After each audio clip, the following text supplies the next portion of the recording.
I have been writing for about 17 years, since 2008. And this one is a book of short stories. David Walliams sold 50 million children's books and became one of Britain's most loved entertainers. Then one leaked conversation changed everything. What audiences heard in 2022 shocked the nation and ended his decade on Britain's Got Talent. But those crude comments were nothing compared to what he'd been hiding since childhood.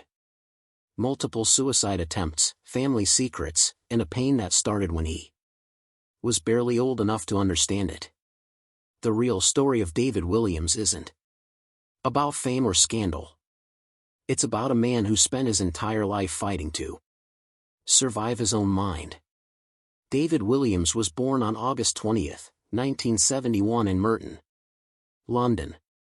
His father, Peter, worked for London Transport and made about $8,000 a year. His mother, Kathleen, was a hospital lab worker making $5,200 a year. They lived in a tiny two-bedroom house in Banstead, Surrey. It was only worth around $18,000 back then. From the outside, their life looked normal. But inside that house, 4-year-old David would lock himself in the bathroom for hours, talking in funny voices he heard on TV. His mom once said she found him having full conversations with imaginary people, each one with a different voice.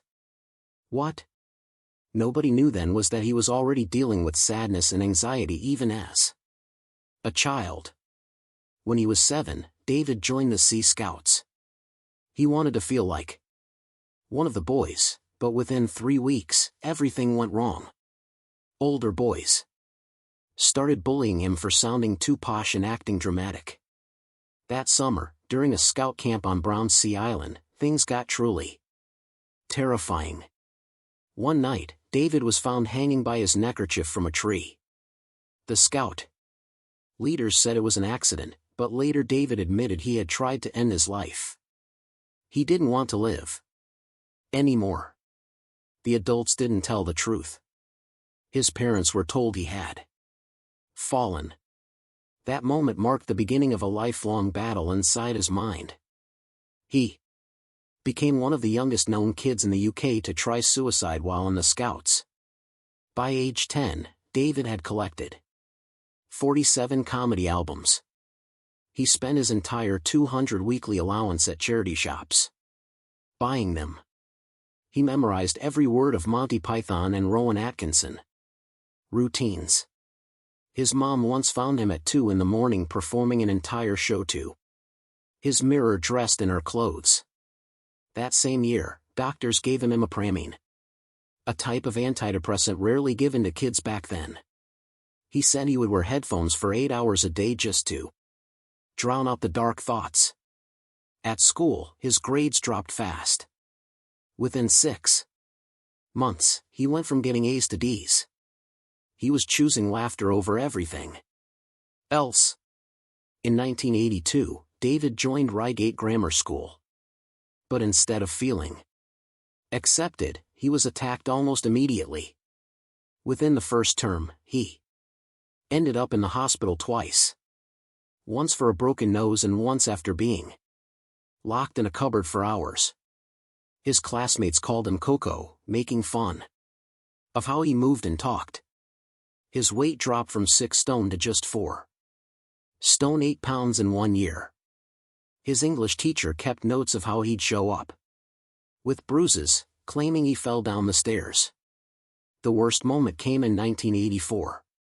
When bullies forced him to do comedy acts in the school toilets while they threw wet toilet paper at him. Still, in drama class, he got top marks. He once scored 98% for a one-man show he performed about loneliness. That same year, when he was 12, David tried to take his life again. After another awful incident with the Sea Scouts, where he was stripped and humiliated during a fake swimming test, he went home and tried to hang himself using his school tie. His mother found him unconscious.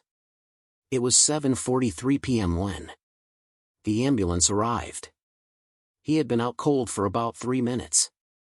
The hospital kept him under psychiatric watch for 72 hours. His doctor wrote that his thoughts were far more serious than what you'd expect for a child his age. David's parents finally pulled him out of the Scouts for good.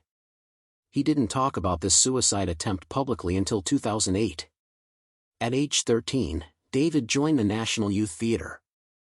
It should have been a big step forward, but instead he felt even more alone. He was surrounded by other kids who loved acting. Yet, he felt like a complete outsider. He met Matt Lucas there, who would later become his creative partner. But even that early friendship didn't stop the sadness. David later said it felt like everyone else had friends except him. He just kept pretending to be happy, but inside he was falling apart. When he was 16, David had to join the Actors' Equity Union. But someone else was already named David Walliams. So he opened the phone book, pointed at a random name, and chose Walliams. That simple moment would change his life. His father was upset. He felt like David was throwing away their family name. But for David, it was a way to escape. It was like becoming someone new. People at school didn't understand it either. It felt strange and sudden. But David said later that it wasn't about fame. It was about not wanting to be himself anymore. In 1989, David started studying drama at the University of Bristol. That winter, he had a breakdown. He went back home for Christmas and overdosed on pills in his childhood bedroom. His mother found him lying still. She rushed him to the hospital, crying the whole way. He survived, but barely. He later said that his mom's love saved him. The overdose made everything real for his parents. They finally saw how deep his pain went. While at Bristol, he joined a comedy group called David Icke and the Orphans of Jesus. Other members included future stars like Simon Pegg. On stage, David made people laugh. But off stage, he was falling apart. He said he felt like the loneliest person in the world. One time, he had to be hospitalized again. His classmates had no idea how bad things were. He learned to hide everything behind a smile. In 1991, his friendship with Simon Pegg grew stronger.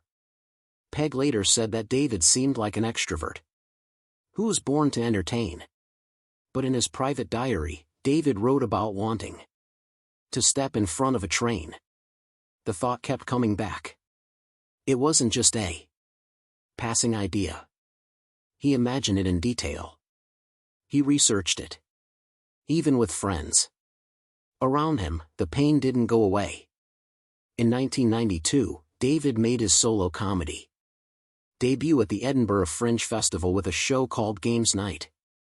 He was 21, the show got good reviews, but behind the scenes, he was barely holding it together. He had panic attacks every morning and lost 14 pounds from stress. He finished all 18 performances, but just barely. Audiences had no idea what he was going through. That show helped him get an agent, even though he was still silently suffering. By 1995, David reunited with Matt Lucas for a comedy show called Mash and Peas. They filmed it with just $8,000 per episode in a small warehouse. It ran for 9 episodes and made fun of old children's shows. One of their sketches was so controversial it got banned. Their parody, "I'm Black and Dad's in the Klan," was considered too offensive. Still, the show became a cult hit and launched their careers. In 1999, they started another show called Rock Profile. They dressed up as pop stars and did fake interviews. But things behind the scenes were getting tense. David would disappear during filming without warning. Lucas had to improvise without him. They made fun of celebrities like Gary Barlow, but some stars weren't happy. Barlow's team even threatened to sue. Despite all that, the show became their biggest hit yet with over 2 million viewers during a special in 2001. In 2001, David appeared in the cult show Spaced as a wild character named Vulva. He played an androgynous artist who did strange performances. He spent hours in makeup for a role that only lasted 8 minutes. One scene ended with him getting punched in the face during an art show. The character was bizarre, but David poured real emotion into it. The experience was deeply personal for him. In 2002, he starred in a BBC film called Cruise of the Gods. He played a super fan obsessed with a fake sci-fi show. He went to real conventions to prepare for the role. In one scene, his character has a total breakdown. Critics said his performance was both funny and heartbreaking. His 2-minute monologue about being let down by childhood heroes became the emotional peak of the film. David Walliams didn't just become famous overnight. His journey started quietly. In August 2000, when he and his friend Matt Lucas launched Little Britain on BBC Radio 4. It came on late at 11 p.m. But people who heard it couldn't stop talking about it. They had met years earlier while doing comedy at university in Bristol. And now they were creating strange, wild characters like Vicky Pard, Emily Howard, and Marjorie Dawes. The radio version only had 9 episodes, but it caused a stir. It wasn't just funny, it was shocking. It made people laugh and gasp because it talked about things most shows avoided. That tiny radio show became the first spark in what would grow into a $25 million comedy empire. 3 years later, in 2003, Little Britain moved to BBC 3. That's when everything exploded. The first TV episode pulled in 1.8 million viewers, a record for the channel. Walliams didn't hold back. He dressed up in wigs, makeup, full costumes, turning into wild, exaggerated characters that made some viewers laugh and others completely uncomfortable. One of his most unforgettable was Emily Howard, a man pretending badly to be a woman in Victorian clothes, saying, "I'm a lady," in a high voice. By 2005, the show was airing on BBC One and pulling in 9.5 million viewers per episode. That meant almost 4 out of 10 people watching TV at that time were watching Little Britain. It made $3.5 million just from DVD sales. Walliams had become a comedy star. But not all attention was good. In 2004, he introduced a character named Harvey Pincher who cried out, "Biddy, Biddy," while pretending to breastfeed from his mother. Walliams wore a baby bonnet, acted like a child, and did it in restaurants and shops. People were horrified. Parent groups and religious leaders demanded it be taken off the air. Some countries banned it completely. Yet, it became so popular that they even sold Biddy merchandise and it made even more money. Walliams later said he did it just to shock people and it worked. In 2005 and 2006, Walliams and Lucas took Little Britain on a live tour. It became the longest-running UK comedy tour of all time. They performed 200 ones in front of $800,000 people and earned over $25 million. Tickets sold out a year early. But while Walliams was making everyone laugh, he was secretly falling apart. On New Year's Day 2003, before the tour, he had tried to kill himself. He cut his wrists and throat with a kitchen knife. Later that same year, he tried hanging himself. In his diary, he wrote, "I knew I didn't really want to die. I just didn't want to live." He still went out and performed night after night. His mother once found him after an overdose and cried for weeks. Even while staying at the Priory Clinic for depression, he kept doing the shows. In 2008, Little Britain crossed the ocean. HBO aired Little Britain USA and it got 2 Emmy nominations. Walliams put more of his own sadness into the characters this time. They weren't just funny, they were broken like he was. But American viewers didn't like the same kind of jokes. Many were upset about the stereotypes and even accused the show of racism and blackface. The ratings were so low that HBO canceled it after just 6 episodes. Even though it won an Emmy in 2007 for Best Comedy, the show's American version didn't survive. That moment marked the start of Walliams' downfall. Comedy was changing and his style didn't fit anymore. In 2012, he joined Britain's Got Talent as a judge. Sitting next to Simon Cowell, Amanda Holden, and Alicia Dixon, he brought in over 11 million viewers per episode. The 2015 finale had 12.75 million people watching.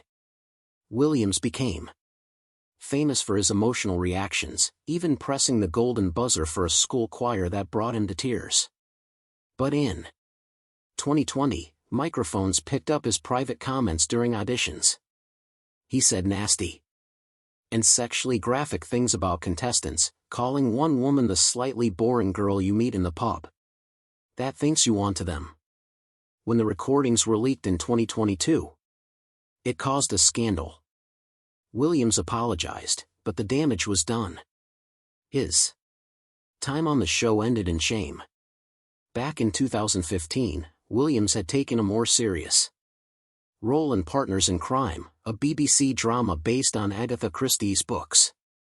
He played Tommy Beresford, the clueless but sweet husband in a detective couple. It aired for 6 episodes starting July 26, 2015, but the reviews were mixed. It got a 6.5 rating on IMDb and the BBC decided not to do another season. Walliams had shown he could act outside of comedy, but the magic wasn't there. He tried returning to sketch comedy in 2016 with Walliams'